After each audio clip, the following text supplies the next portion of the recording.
اور پھر ہمارے ہاں ایک نظام چل رہا ہے، دیکھو کان کھول کر سن لو یہ بات، ہمارے یہاں طلاق دے دی جاتی ہے، جو وہ لڑکی مطلقہ ہو جاتی ہے، مطلقہ ہونے کے بعد اس کو پیسے دیے جاتے ہیں، جب دوسری جگہ اس کا نکاح ہوتا ہے تو لڑکی والا کئی 3 لاکھ روپے، کئی 4 لاکھ روپے، کئی 5 لاکھ روپے، کئی 10 لاکھ روپے، کئی 15 لاکھ روپے لیے جاتا ہے، اور باقاعدہ اس کے لیے کمیٹی بنی ہوئی ہے، وہ فیصلہ کرتی ہے، وہ مجرم ہے، مجرم۔ اللہ کی عدالت میں ان کے پاس کوئی جواب نہیں ہے، یہ بالکل حرام ہے، میں یہ بات کر رہا ہوں، ڈنکے کی چوٹ پر کر رہا ہوں کہ اس پیسے کا لینا حرام ہے۔ مانگتے ہیں، بھکاری بن گئے ہو تم، جا کر کے پیسہ مانگتے ہو، لڑکی والے سے کہتے ہو کہ 3 لاکھ روپے دو، 4 لاکھ روپے دو، یہ فیصلے 3 لاکھ اور 4 لاکھ میں ہو رہے، طلاق کام ہو رہی ہے، وہ 3 لاکھ روپے دے دیتا ہے، دوسری لڑکی کو اس کے ساتھ نکاح کیا جاتا ہے، وہ پھر اس کو طلاق دے دی، پھر 4 لاکھ روپے اور اس سے 5 لاکھ روپے لے لیے گئے۔ دوستو یہ مذاق ہے، تم قرآن کا مذاق بنا رہے ہو، تم رسول اللہ صلی اللہ علیہ وسلم کی سنتوں کا مذاق اڑا رہے ہو، تم آقا نامدار جناب محمد رسول اللہ صلی اللہ علیہ وسلم کے طریقے کی دھجیاں اڑا رہے ہو۔ جس معاشرے میں اللہ کے رسول صلی اللہ علیہ وسلم قرآن کے فیصلے کی دھجیاں اڑائی جائیں گی، وہ معاشرہ کبھی جو ہے کامیاب معاشرہ نہیں بن سکتا ہے، وہ کبھی جو ہے اچھا معاشرہ نہیں ہو سکتا ہے۔ اور جو یہ فیصلہ کرنے والے ہیں وہ اللہ کی عدالت میں مجرم ہے، مجرم۔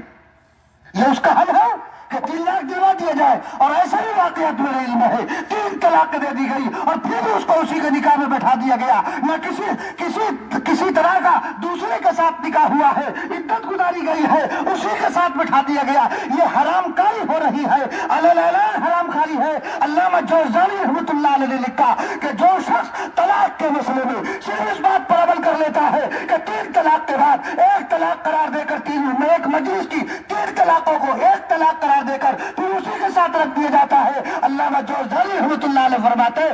سوء خاتمے کا خطرہ ہے، سوء خاتمے کا خطرہ ہے، ایمان پر اس کا خاتمہ نہیں ہو سکتا۔ تو جو معاشرہ ایسی لعنتوں میں ملوث ہو، کیا وہ کامیاب ہو جائے گا؟ تم یہ سمجھتے ہو کہ ہم کامیاب ہو جائیں گے؟ اور ایسی صورت میں اللہ تبارک و تعالیٰ کی مدد ہمارے ساتھ ہوگی کہ طلاق کو روکنے کا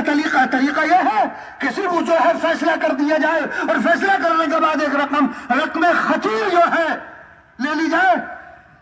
میں نے ایک صاحب کو کہا کہ یہ تو لینا حرام ہے، کیوں مانگ رہے ہو،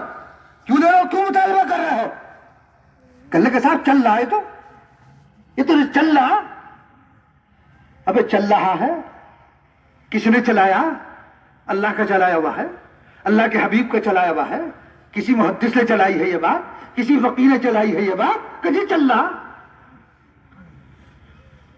تو میں نے کہا بھائی حرام کا اگر چلا ہو جائے تو اس کا مطلب تو یہ ہے سود بھی تو چل رہا، پھر یہ بھی جائز ہو جانا چاہیے۔ بس سود کا رواج تو عام ہے، سود بھی چل رہا وہ بھی جائز ہو جائے۔ تو میں نے کہا یہ کوئی بات نہیں ہے، جہالت کی بات ہے۔ چلن اگر کسی چیز کا ہو جائے اور شریعت مطہرہ کے خلاف ہو، اس چلن کو ختم کرنا چاہیے، اور یہ ذمہ داری صرف چند لوگوں کی نہیں ہے کہ وہ کمیٹی کے چند لوگ جو کمیٹی بن گئی صرف وہی اس کام کو انجام دیں گے، نہیں، یہ پوری بستی کی ذمہ داری ہے، یہ ذمہ داری پوری بستی کی ذمہ داری ہے۔ اگر آپ نے مل جل کر اس کام کو نہ کیا، اور یہ جو لعنتیں اس معاشرے پر پڑ رہی ہیں، اور جن اسباب کی وجہ سے، جن چیزوں کی وجہ سے پڑ رہی ہیں، اگر تم نے ان تمام چیزوں کے خلاف تم کھڑے نہ ہوئے اور ان پر اگر تم نے قدغن نہ لگائی تو آنے والی نسلیں تمہارے ہاتھ سے نکل جائیں گی۔ تم اگر لانا چاہو گے، شریعت مطہرہ کے مطابق ان کو ڈھالنا چاہو گے، وہ ڈھل نہیں سکتے ہیں، وہ آ نہیں سکتے ہیں۔ یہ ذمہ داری